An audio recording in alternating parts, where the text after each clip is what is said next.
As a professional private investigator, do you conduct surveillance? Do you also conduct counter surveillance? In a moment, I am going to discuss the pros and the cons to adding this service on to your ever-growing evidence-gathering arsenal for your clients. Okay, I really want to thank everybody for your support for the PI Guy channel as it approaches 500 subscribers. The growth of the channel totally amazes me, folks, and it's thanks to you, the viewer. I also want to thank Matthew over at PI Perspectives for his recent interview with me regarding the PI Guy channel, and I will leave a link for that interview down below this video for your viewing pleasure. Now, are you looking for a very lucrative new add-on service for your private investigations business?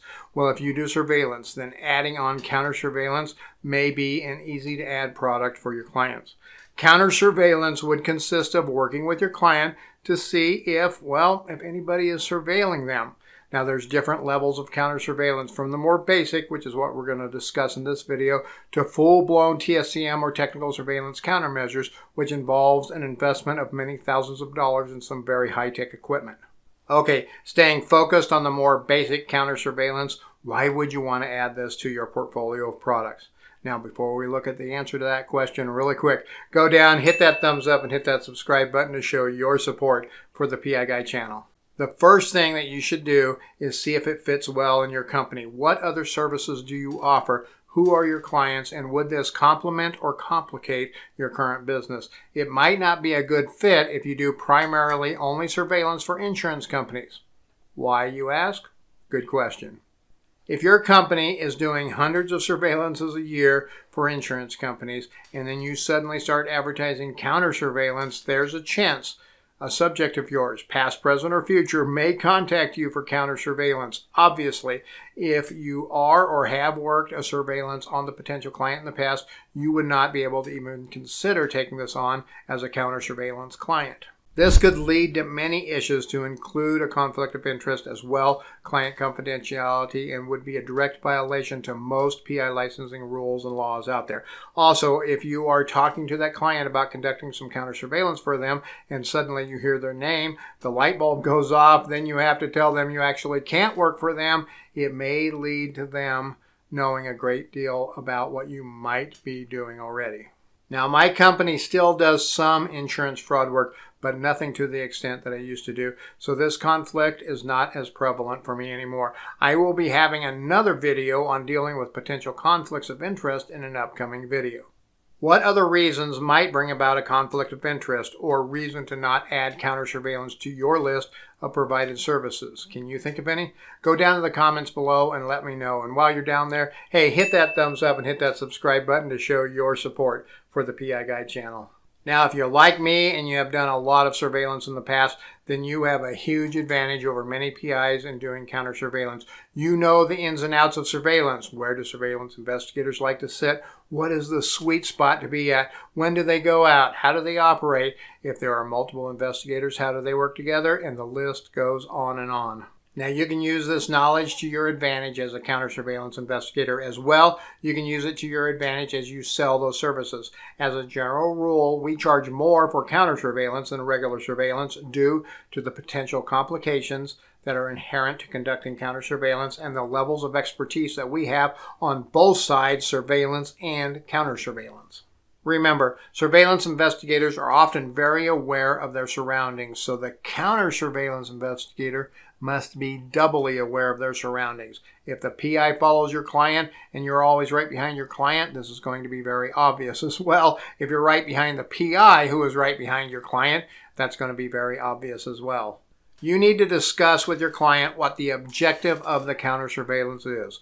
Is it to prove potential stalking by an ex-spouse? If that's the case, then you want to stay as covert as possible. If it is to see if somebody is conducting surveillance on your client and intervene in an attempt to dissuade the PI from further surveillance, then a more overt operation may be needed. Okay, let's get into the nuts and bolts of counter surveillance. Here are some simple rules that you'll want to apply while conducting counter surveillance for your client. In a typical counter surveillance case, you will be watching your client at their home, their place of employment, school, daycare facility, some other location that is more routine for them to be at, and the PI can expect them to be there at specific dates and times. For simplicity, we will assume we are working a child custody case where our client believes that her ex-husband-to-be is having her surveilled on a regular basis when she has the children to try to catch her doing bad things. Many times in cases like these, there is a genuine fear for your client as she may not truly know the full intent of her ex. In this case, you might decide to set up surveillance at her residence. But wait, don't just do it the same as you do regular surveillance. The first thing you want to do is get in there and study that neighborhood even more than if you're conducting surveillance in there. But you want to do this when she's like at work or somewhere else, so there's less likelihood of a PI sitting in the neighborhood waiting for her as you are snooping around the neighborhood. I would usually try to go out several times and do this, and I grab video as I drive through the neighborhood. Now, I have multiple dash cams on my vehicle, pointing both front and back and in different directions in my vehicle, so I can then go back and review that video and get a real good view of everything in great detail.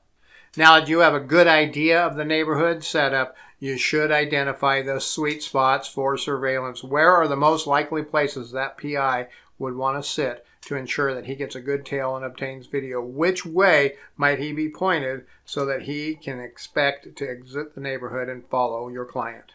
Next, work out a travel plan with your client. When would be the most likely time for surveillance to occur? Well, if the suspicion is that her ex wants evidence of what she is doing when she has the kids, then a follow to work may not be that important. However, if he wants to know what daycare that she takes the kids to, then an early morning follow to work might be the perfect scenario. Let's go with the latter suspicion. He wants to know where she's dropping off the kids in the morning when she goes to work. This is more typical to at least start with in most cases. I usually see clients that want counter surveillance both early in the day, well into the evenings when they have plans, and weekends as well.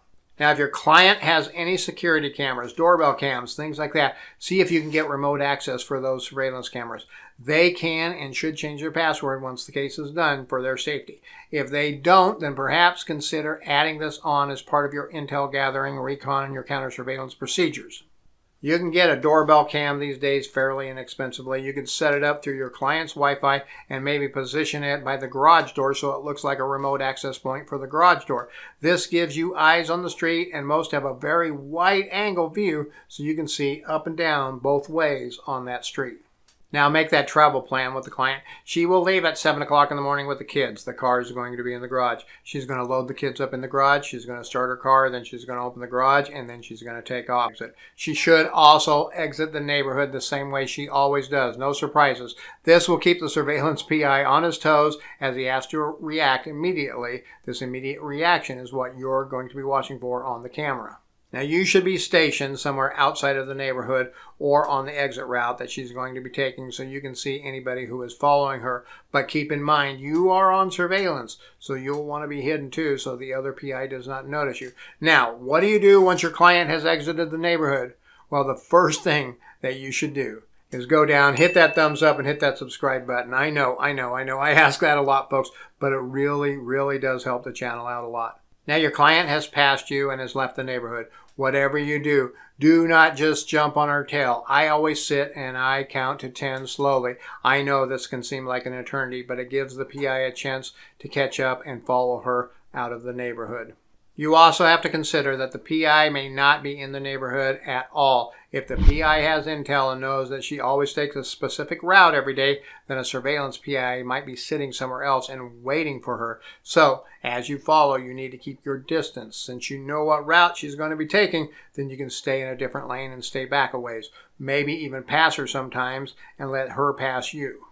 Your main objective is to watch for a vehicle or vehicles that are always in the area, especially one of those obvious PI surveillance vehicles. You know, neutral colors, dark windows, sun shields always down. You know the type. Here is where having multiple dash cams come in really handy. You're grabbing video of everybody in front of you and behind you, which you can use later as evidence, and you can view that video later to see if there was something that you missed. Now, when the client is approaching, let's say, the daycare center, where she's going to drop off the kids, I like to go ahead of her and get there in time to observe everything. Who comes in the area after her? Where do they park? Do they get out of their vehicles? Do they drive by slowly as if they're identifying the address or the location or obtaining some video? When she leaves, do the same as at home. Wait 10 seconds and then go. You know the route that she's going to take, so you want the PI to get a good tell on her again as she leaves. Usually in a case like this, once she gets to work, the morning would be over for that PI and he will pull off.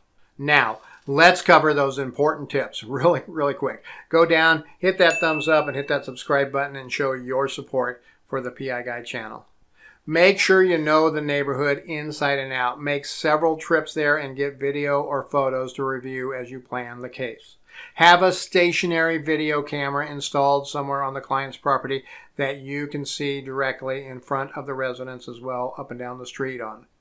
Don't sit on the house like in a normal surveillance unless you absolutely have to. Let the PI get comfortable. If you see something suspicious on the remote camera, you can then make a drive-by, but don't do these very often or you're going to blow your cover. When your client leaves, have a plan for a quick exit. She doesn't have to run to her car, jump in, and speed away. In fact, that could be detrimental to the case. You just want a quick exit to ensure that the other PI is focused on obtaining initial tail rather than looking around to see who's watching him.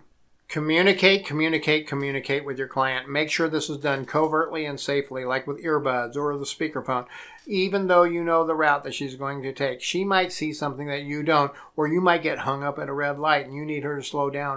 Use that camera that you installed for intel to see what days might be the best. You always see a particular car pulling in on certain days at 6 a.m. and nobody ever gets out of the car. Maybe that's going to be a good time for you to go out. Make sure that your camera has motion detection enabled so it's only obtaining video when there's actual activity.